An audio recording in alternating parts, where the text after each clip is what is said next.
ಎಲ್ಲರಿಗೂ ನಮಸ್ಕಾರ. ನಾನು ನಿಮ್ಮ ಪ್ರೀತಿಯ ಧನುಪ್ರಿಯ. ಇವತ್ತು ನಾವು ಅರಸೀಕೆರೆಯಲ್ಲಿರೋ ಜೈನಕಲ್ ಸಿದ್ದೇಶ್ವರ ಸ್ವಾಮಿ ಬೆಟ್ಟಕ್ಕೆ ಹೋಗ್ತಾ ಇದ್ದೀವಿ. ಏನಕ್ಕೆ ಅಂದರೆ ಗಂಗಮ್ಮನ ಮಾಡ್ಕೊಬರ್ಬೇಕಾಗಿತ್ತು. ಅದಕ್ಕೆ ನಾನು ಬೆಳಗ್ಗೆನೇ ಬೇಗ ಎದ್ಬಿಟ್ಟು ಮನೆಯೆಲ್ಲ ಗುಡಿಸಿ ಸಾರಿಸಿ ಎಲ್ಲ ವಾರ ಕೂಡ ಮಾಡೋಣ ಅಂತ ಅಂದ್ಬಿಟ್ಟು ಬೇಗ ಎದ್ದಿದ್ದೆ. ಹೆಂಗೂ ಶುಕ್ರವಾರ ಆಗಿತ್ತಲ್ವ, ಅದಕ್ಕೆ ಫುಲ್ ವಾರ ಎಲ್ಲ ಮುಗಿಸೋ ಹೊತ್ತಿಗೆ ಆಗಿಬಿಟ್ಟಿತ್ತು ಟೈಮು. ನಾನು 3 ಗಂಟೆಗೆ ಎದ್ದು ಎಲ್ಲ ಕೆಲಸ ಮಾಡ್ಕೊಂಡಿದ್ದೆ. ನಾವೆಷ್ಟೇ ಬೇಗ ಇದ್ರೂ ಆಗೋ ಟೈಮ್ಗೆ ಕೆಲಸಗಳಾಗೋದು, ಎಷ್ಟು ಬೇಗ ಇದ್ರೂ ಕೆಲಸ ಸಾಗೋದೇ ಇಲ್ಲ ಒಂದೊಂದು ದಿನ. ಅದಾದಮೇಲೆ ನಾನು ಚಿಗ್ನಿ ಟಮಟ ಮಾಡೋದಕ್ಕೆ ನೈಟೇ ಅಕ್ಕಿ ಮತ್ತು ಎಳ್ಳನ್ನ ನೆನಾಕೊಂಡಿದ್ದೆ, ಅಂದರೆ ತೊಳೆದ್ಬಿಟ್ಟು ಒಣಗಾಕಿದ್ದೆ. ಅದು ಕೂಡ ಒಣಗಿತ್ತು. ಅದನ್ನು ಪುಡಿ ಮಾಡ್ಕೊಳ್ಳೋಣ ಅಂತ ಅಂದ್ಬಿಟ್ಟು ಎಲ್ಲ ರೆಡಿ ಮಾಡ್ಕೊಳ್ಳೋಣ ಅಂತ ನೋಡ್ಕೊತಾ ಇದ್ದೆ, ಒಣಗಿದ್ಯಾ ಹೇಗೆ ಅಂತ ಅಂದ್ಬಿಟ್ಟು. ನೋಡಿ, ನಾನು ವಾರ ಎಲ್ಲ ಮುಗಿಸಿ ಎಲ್ಲ ಮಾಡೋ ಅಷ್ಟರಲ್ಲಿ 5 ಗಂಟೆ ಆಗೇ ಹೋಗಿತ್ತು. ಅಂದರೂ ನನಗೆ ಟೈಮ್ ಸಾಕಾಗ್ತಿಲ್ಲ ಅಂತ ಅನಿಸಿತ್ತು. ನಾವು 5 ಗಂಟೆಗೆ ಮನೆ ಬಿಡೋಣ ಅಂತ ಅಂದ್ಕೊಂಡಿದ್ವಿ, ಆದರೆ ಆಗಲೇ ಇಲ್ಲ. ಅದಾದಮೇಲೆ ಚಿಗ್ನಿ ಟಮಟಕ್ಕೆಲ್ಲ ರೆಡಿ ಮಾಡ್ಕೊಂಡಿದ್ದೆ, ಯಾವುದು ಕಟ್ಕೊಂಡಿರಲಿಲ್ಲ, ಎಲ್ಲ ಅಲ್ಲೇ ಕಟ್ಕೊಳ್ಳೋಣ ಅಂತ. ಆಮೇಲೆ ನಮ್ಮ ಮನೆಯವ್ರನ್ನೂ ಎಬ್ಬಿಸ್ಕೊಂಡು ನಾನು ನಮ್ಮಪ್ಪ ಎಲ್ಲ ಹೊರಟ್ವಿ. ಅಂದರೆ ನಾನು ನಮ್ಮಮ್ಮ ಮಾತ್ರ ಹೋಗ್ತಾ ಇರೋದು ಜೈನಕಲ್ ಸಿದ್ದೇಶ್ವರ ಸ್ವಾಮಿ ಬೆಟ್ಟಕ್ಕೆ, ಇನ್ಯಾರೂ ಬರ್ತಾಯಿಲ್ಲ. ಅದಕ್ಕೆ ನಮ್ಮ ಮನೆಯವ್ರನ್ನ ಎಬ್ಬಿಸ್ಬಿಟ್ಟು ಬಸ್ ಸ್ಟಾಪ್ಗಾದರೂ ಬಿಟ್ಟು ಬನ್ನಿ ಅಂತ ಅಂದ್ಬಿಟ್ಟು ಕರೆದಿದ್ದೆ. ಅದಕ್ಕೆ ನಮ್ಮ ಅಪ್ಪನೂ ಬಂದಿತ್ತು ಎದ್ದು. ಅವ್ರನ್ನ ವೆಯ್ಟ್ ಮಾಡ್ತಾ ಇದ್ದೀವಿ ಬಸ್ ಸ್ಟಾಪ್ ಹತ್ರ ನಿಂತ್ಕೊಂಡು.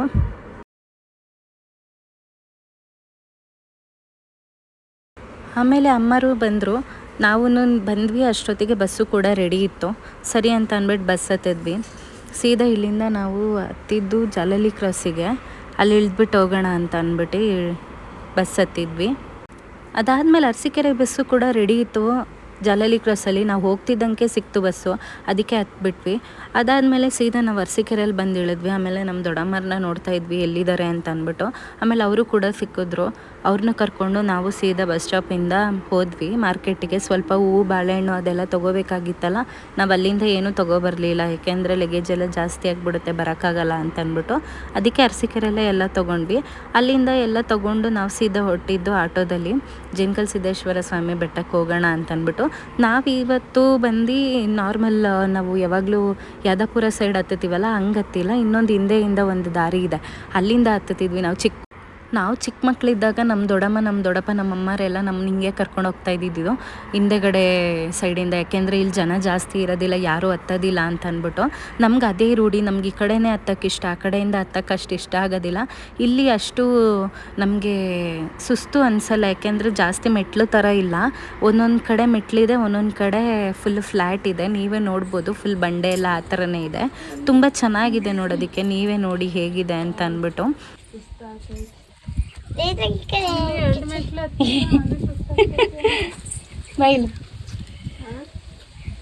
ಬೈಲಿ ಎಲ್ಲಿಟ್ಕೊಂಡವಳು ನೋಡಿ, ನೀಟಾಗಿ ಇಟ್ಕೊಂಡಿದ್ದೀನಿ. ತುಂಬ ದಿನದಿಂದ ಅನ್ಕೊತಾ ಇದ್ವಿ ಹೋಗ್ಬಿಟ್ಟು ಗಂಗಮ್ಮನ ಮಾಡ್ಕೊಂಬರ್ಬೇಕು ಅಂತ, ಆದರೆ ಟೈಮೇ ಸಿಗ್ತಾ ಇರಲಿಲ್ಲ ನಮ್ಗೆ ಯಾವಾಗ ಹೋಗೋದು ಅಂತ. ಅದಾದಮೇಲೆ ನಮ್ಮ ದೊಡ್ಡಮ್ಮರು ಬರ್ತೀವಿ ಅಂತ ಹೇಳಿದ್ರು. ಅದಕ್ಕೆ ಸರಿ ಅಂತ ಅಂದ್ಬಿಟ್ಟು ನಾನು, ನಮ್ಮಮ್ಮ, ನಮ್ಮ ದೊಡ್ಡಮ್ಮ, ನಮ್ಮ ಅಕ್ಕನ ಮಗಳು, ನಮ್ಮ ಅಕ್ಕ, ನಾನು ಇಷ್ಟು ಜನನೂ ಹೋಗ್ತಾ ಇದ್ದೀವಿ. ಆಮೇಲೆ ನೋಡ್ತಿರ್ಬೋದು ನೀವೇ ಎಷ್ಟು ಚೆನ್ನಾಗಿದೆ ಇಲ್ಲಿ ಜಾಗ ಅಂತ ಅಂದ್ಬಿಟ್ಟು. ಹೋಗೋದೇ ಗೊತ್ತಾಗೋದಿಲ್ಲ, ನಾವು ಬೆಟ್ಟ ಹತ್ತುತ್ತಿದ್ದೀವಿ ಅನ್ನೋ ಫೀಲೇ ಇರೋದಿಲ್ಲ, ಅಷ್ಟು ಚೆನ್ನಾಗಿರುತ್ತೆ ಇಲ್ಲಿ ಹೋಗಬೇಕಾದ್ರೆ. ಅವಳು ನೋಡಿ ನಮ್ಮ ಅಕ್ಕನ ಮಗಳು ಹೇಗೆ ಹೋಗ್ತಿದ್ದಾಳೆ ಅಂತ. ನಮಗಿಂತ ಫಸ್ಟ್ ಅವಳೇ ಹೋಗ್ತಾ ಇದ್ಲು ಎಲ್ಲ ಕಡೆನೂ.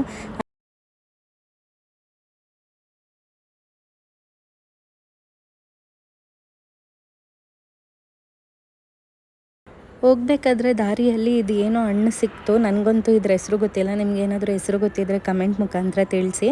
ಅದಾದಮೇಲೆ ನೋಡಿ ಇಲ್ಲಿ ಹೇಗಿದೆ ಮೆಟ್ಲು ಅಂತ ಅಂದ್ಬಿಟ್ಟು, ತುಂಬಾ ಚೆನ್ನಾಗಿತ್ತು. ನಮ್ಮ ದೊಡ್ಡಮ್ಮ ಇಲ್ಲಿಂದ ಹೊಲ ಕಾಣುತ್ತೆ ನೋಡು ನಮ್ಮದು ಅಂತ ಹೇಳ್ತಾ ಇತ್ತು. ಅದಕ್ಕೆ ನೋಡ್ತಾ ಇದ್ವಿ ನಾವು ಇಲ್ಲಿ ನಿಂತ್ಕೊಂಡು. ಅದಾದಮೇಲೆ ನಾವು ಸ್ವಲ್ಪ ದೂರ ನಡೆದ್ವಿ. ಅಲ್ಲೇ ಒಂದು ಸ್ವಲ್ಪ ದೂರ ನಮ್ಮಮ್ಮರೆಲ್ಲ ಕೂತ್ಕೊಂಡಿದ್ರು, ಅವ್ರ ಕೈಲಿ ನಡೆಯೋಕ್ಕಾಗ್ತಿಲ್ಲ ಅಂತ ಅಂದ್ಬಿಟ್ಟು. ನಾವಂತೂ ಎಲ್ಲೂ ಕೂತ್ಕೊಳ್ಳಿಲ್ಲ, ಸೀದಾ ಹತ್ತುತ್ತಾ ಇದ್ವಿ. ಯಾಕೆಂದರೆ ಕೂತ್ಕೊಂಡ್ರೆ ಮತ್ತೆ ಜಾಸ್ತಿ ಆಗುತ್ತೆ ಸುಸ್ತು ಅಂತ ಅಂದ್ಬಿಟ್ಟು ಹೋಗ್ತಾನೇ ಇದ್ವಿ. ಅದಾದಮೇಲೆ ಕಲ್ಯಾಣಿನೂ ಸಿಕ್ತು. ಅಲ್ಲಿ ಆಲ್ರೆಡಿ ನಮಗಿಂತ ಮುಂಚೆ ಬಂದು ಪೂಜೆ ಮಾಡ್ತಾಯಿದ್ರು. ನಾವು ಅದಕ್ಕೇ ಸರಿ ಅಂತ ಹೋಗ್ಬಿಟ್ಟು ನಾವು ಗಂಗಮ್ಮನ ಮಾಡೋಣ ಅಂತ ಅಂದ್ಬಿಟ್ಟು ಹೊರಟ್ವಿ.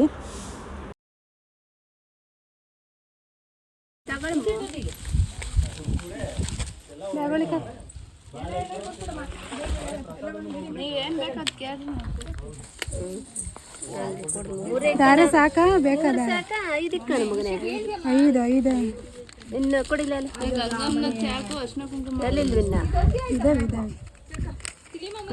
ದೊಡ್ಡಮ್ಮ ಒಂಚೂರು ಈ ಕಡೆಗೆ ಮಾಡ್ಬೇಕಾನೆ ಮ್ಯಾಕೆ ಅಲ್ಲ ಅವ್ರು ನಿಂತಿದಾರಲ್ಲ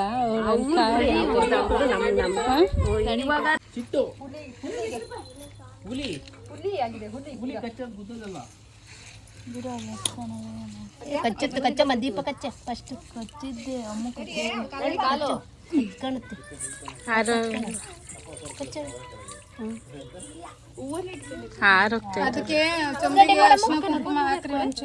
ಗಂಗಮ್ಮ ಮಾಡೋದಕ್ಕೆಲ್ಲ ರೆಡಿ ಮಾಡಿಕೊಟ್ರು. ಅದಾದಮೇಲೆ ನಾನು ಕೂಡ ಪೂಜೆ ಮಾಡೋಣ ಅಂತ ಅಂದ್ಬಿಟ್ಟು ಪೂಜೆ ಮಾಡ್ತಾಯಿದ್ದೀವಿ.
ಗಂಗಮ್ಮನ ಪೂಜೆ ಎಲ್ಲ ಮುಗಿಸ್ಕೊಂಡು ಅದಾದಮೇಲೆ ಗಂಗಮ್ಮನ ಪೂಜೆ ಮಾಡಿ ಇಟ್ಟಿದ್ವಲ್ಲ ಚೊಂಬಲ್ಲಿ ನೀರು, ಆ ನೀರನ್ನು ಕೂಡ ನಾನು ಸ್ನಾನ ಮಾಡ್ಕೋಬೇಕಾಗಿತ್ತು. ಅದಕ್ಕೆ ಅದಾದಮೇಲೆ ನಮ್ಮ ಅಕ್ಕನೇ ನೀರು ಹಾಕ್ತೀನಿ ಅಂತ ಹೇಳಿದ್ಲು. 5 ಚೊಂಬು ನೀರು ಹಾಕಿಸ್ಕೊಳ್ತೀನಿ ಅಂತ ಅಂದ್ಕೊಂಡಿದ್ದೆ. ಹಾಗಾಗಿ ಪೂಜೆ ಮಾಡ್ತಾಯಿದ್ದೀವಿ ಇವಾಗ. ಹಿಂಗೆ ಸೂರ್ಯ ಹಂಗೆ ಹಾಂ ಇನ್ನು 4 ಚಮಚ ತುಂಬಿಕೊಡು.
ನೀರು ಹಾಕಿಸ್ಕೊಂಡಿದ್ದು ಆಯಿತು. ಅದಾದಮೇಲೆ ಸೀದಾ ನಾವಿವಾಗ ದೇವಸ್ಥಾನಕ್ಕೆ ಹೋಗ್ತಾಯಿದ್ದೀವಿ.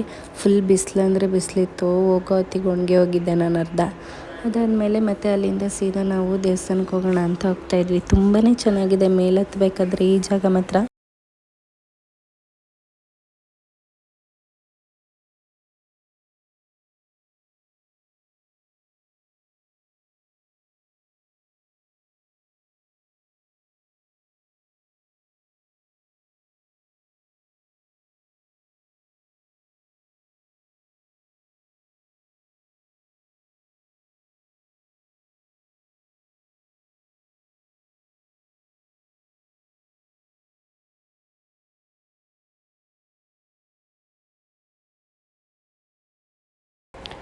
ಇದು ಬಂದು ಋಷಿ ಮುನಿಗಳು ತಪಸ್ಸಲ್ಲಿ ಕುತ್ಕೊತಿದ್ರು ಅಂತ ಹೇಳ್ತಾಯಿದ್ರು ಅವಾಗ ನಾವು ಚಿಕ್ಕ ಹುಡುಗರಲ್ಲಿದ್ದಾಗ.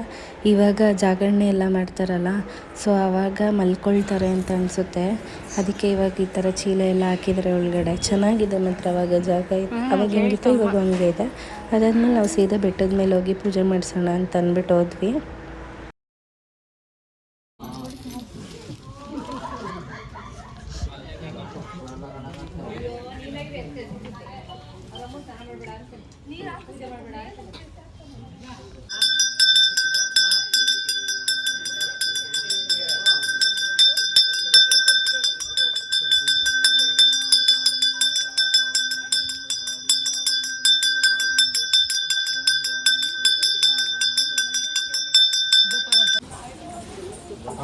ಕೈ ಪ್ರಸಾದ ತೆಗೀರಿ.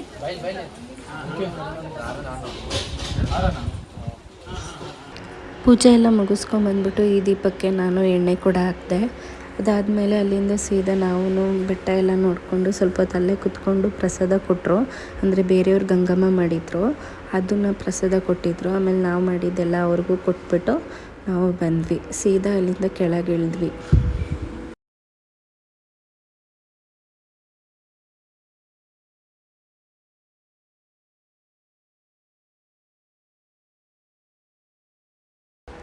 ಕೆಳಗೆ ಬಂದಿದ್ದಾದಮೇಲೆ ಪ್ರಸಾದ ತಿನ್ನೋಣ ಅಂತ ಅಂದ್ಬಿಟ್ಟು ಬಂದಿದ್ವಿ. ನಮ್ಮಮ್ಮನೂ ಕೂಡ ಟೊಮೊಟೊ ಬಾತ್ ಮಾಡ್ಕೊಂಬಂದಿತ್ತು. ಅದಾದಮೇಲೆ ಅಲ್ಲಿದ್ದವ್ರಿಗೆ ಕೊಟ್ಬಿಟ್ಟು ನಾವು ಪ್ರಸಾದ ತಿನ್ನೋಣ ಅಂತ ಅಂದ್ಬಿಟ್ಟು ಕೂತ್ಕೊಂಡ್ವಿ. ತುಂಬಾ ಚೆನ್ನಾಗಿರುತ್ತೆ, ಎಷ್ಟೊತ್ತಿನಲ್ಲಿ ಬಂದರೂ ಪ್ರಸಾದ ಇರುತ್ತೆ ಇಲ್ಲಿ, ಚೆನ್ನಾಗಿರುತ್ತೆ ಮಾತ್ರ.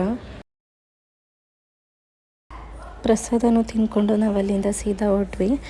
ಹೆಂಗೂ ಬೇಗನೆ ಮುಗೀತಲ್ಲ ಎಲ್ಲ ಕೆಲಸನೂ, ಅದಕ್ಕೇ ಎಳ್ವರಜ್ಜಿಗೆ ಹೋಗ್ಬಿಟ್ಟು ಬಂದುಬಿಡೋಣ ಅಂತ ಅಂದ್ಕೊಂಡ್ವಿ. ಅಂದರೆ ಎಳ್ವಾರಮ್ಮನ ದೇವಸ್ಥಾನಕ್ಕೆ, ಅಲ್ಲೇ ಇರೋದು ಹತ್ರನೇ, ಅದಕ್ಕೆ ಅಲ್ಲಿಗೂ ಹೋಗೋಣ ಅಂತ ಅಂದ್ಬಿಟ್ಟು ಅಲ್ಲಿಗೂ ಹೊರಟ್ವಿ. ತುಂಬಾ ಬಿಸಿಲಿತ್ತು ಮಾತ್ರ, ಕಾಲಿಡೋಕ್ಕೂ ಆಗ್ತಾ ಇರಲಿಲ್ಲ. ನಾವು ಅಲ್ಲಿಂದ ಆಟೋ ಮಾಡ್ಕೊಂಡು ಬಂದಿದ್ವಿ.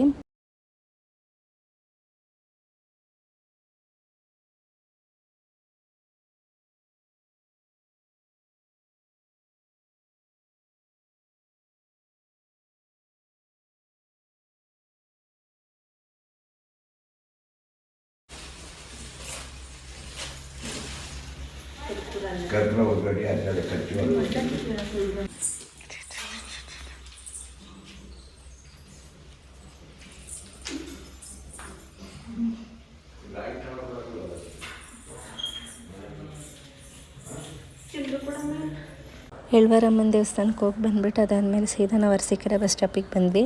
ನನಗೆ ಕಡಲೆ ಗಿಡ ಇಷ್ಟ ಅಂತ ಅಂದ್ಬಿಟ್ಟು ನಮ್ಮ ದೊಡ್ಡಮ್ಮ ಕಡಲೆ ಗಿಡ ಕೊಡಿಸ್ತು. ಅಲ್ಲಿಂದ ಸೀದಾ ಬಸ್ಸು ಕೂಡ ಖಾಲಿ ಇತ್ತು, ಹತ್ತಿದ್ವಿ. ಸೀದಾ ಬೆಂಗಳೂರಿಗೆ ಬಂದ್ವಿ.